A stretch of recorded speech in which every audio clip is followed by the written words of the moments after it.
Hi, hello, and welcome to the Aunt Carrie's show. This is a practice run of the Aunt Carrie show.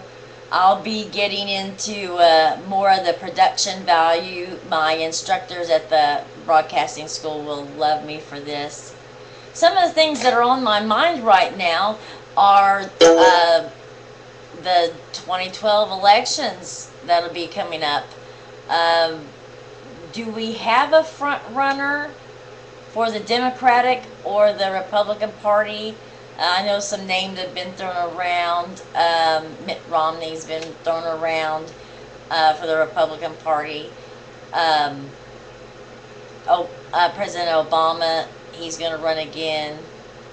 And these are some things that I have been, it's been weighing on my mind here. We have a Republican House and Senate, and they're doing their darndest instead of being a Republican Party for the people of America. Now, I'm not against you Republicans that are my friends or anything like that. I am against the Republican Party who are in the state house, or in the, the U.S. Senate and the House, because they're doing their darndest to go against President Obama, no matter what he says. The man could say there's gold in California, just like the Larry Gatlin band, and still no. And House Speaker Chris Boehner, he's working real hard on trying to shut the government down April the 8th.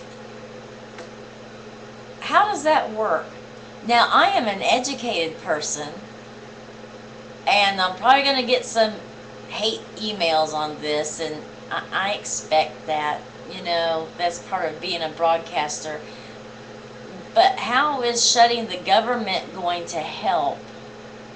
Why didn't they go back to 2008 when a Republican president, George W. Bush, was in office when the economy tanked? President Obama keeps getting all of this crap about the economy, the economy, the economy, the economy. Well, sirs and madams, it's going to take more than 4 years to, you know, it's going to take more than 4 years to correct the mistake of the last 8 years. Now, George W. Bush wasn't a horrendous president, but when it came to common sense, he was sorely lacking. And if you look in the annals of history, yes, he may have taken us to war in Iraq, but you got to look at Dick Cheney too. And I admire, respect, love, and care for all of our people, men and women who are out there fighting for us, because their commander-in-chief commands them to do so. So if anybody is against any of the soldiers, no matter how they feel about the war, that's un-American and uncalled for. It honestly, honestly, honestly is. Another issue that I'd like to tackle is, this is a tough one, but it's religion. Okay, personally, I'm a Christian, and I am a Christian Zionist. I am a Christian humanitarian as well. Okay. In this country, however, we have freedom of religion. Thank God that our forefathers thought enough that we could have freedom of religion in this country. Now, I know there's this big stink about Muslims in our country, because it was the Muslims that took down our World Trade Center, nearly got the White House, and I understand that. However, think of it this way. What if somebody were to try to ban Christianity, ban Judaism, ban Catholicism? that would be bad too. That would be really bad too. Most, and I have known 2 Muslims in my life. They were peaceful, and their religion that they practiced it at work and were very devoted. However, I am very aware that in the Quran it does say, Surah, to kill Christians and Jews. My Bible, my Christian Bible, does not say to kill Jewish or Catholics. But please, please in America, don't hate on the Muslims, because to start another war over religion is wrong. It's just wrong. It doesn't make any sense. It doesn't make any sense at all. And if the Muslims in America are not bothering you, then leave the Muslims alone. They are not the ones that took down our World Trade Center. They're not the ones that are keeping us at war in Afghanistan or Pakistan. So please, leave them alone. Really, leave them alone. If we disagreed with every religion, then there would be a war over religion all the time. And that would be a sad, sad, sad state of affairs. Another thing that has come to my attention and that really kind of bothers me is it really does. Something that has really, really, really been on my mind is our kids.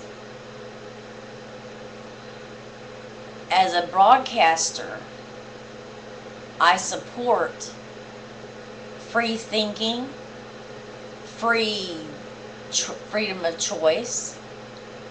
There are some programs on the air that if I were a parent, I'd be like, oh, no, you are not watching this. And it does scare me. There are some programs on the air that really scare me.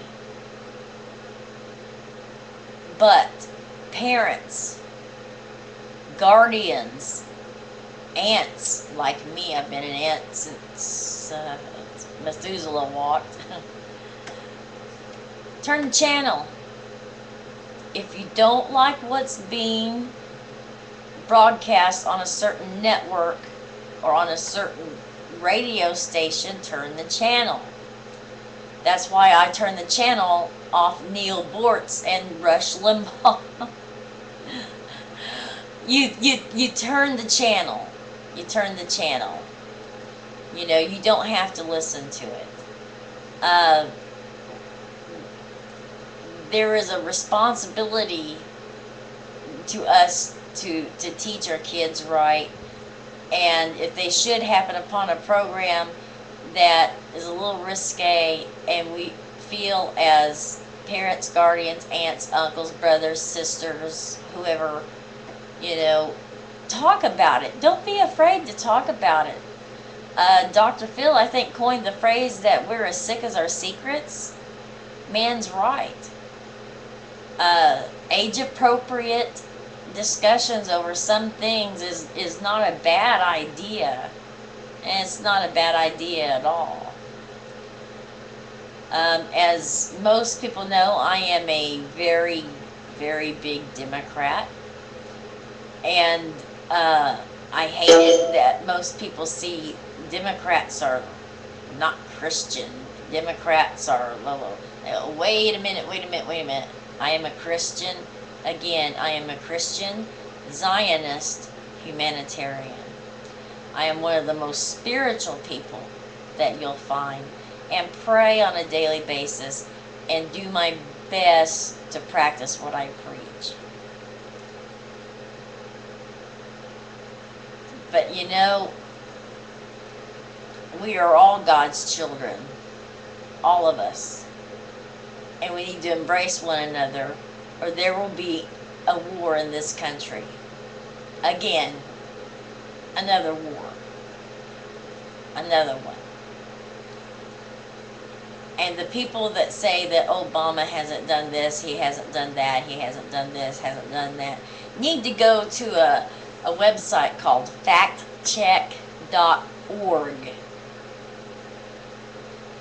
And the Republicans and this Tea Party movement has said, oh, America spoke loud and clear and voted us in. Well, yeah, you're right. America spoke loud and clear when they voted you in. But look what you're doing. Look what you're doing. You're cutting social programs. Yeah. Screwing up unions. Yeah. I'm sure if the American people knew that, some of you would not be where you are right now. Yes, I know the budget.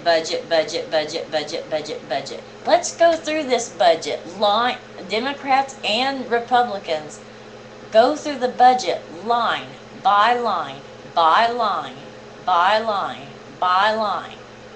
I am sure there are budgets that can be cut.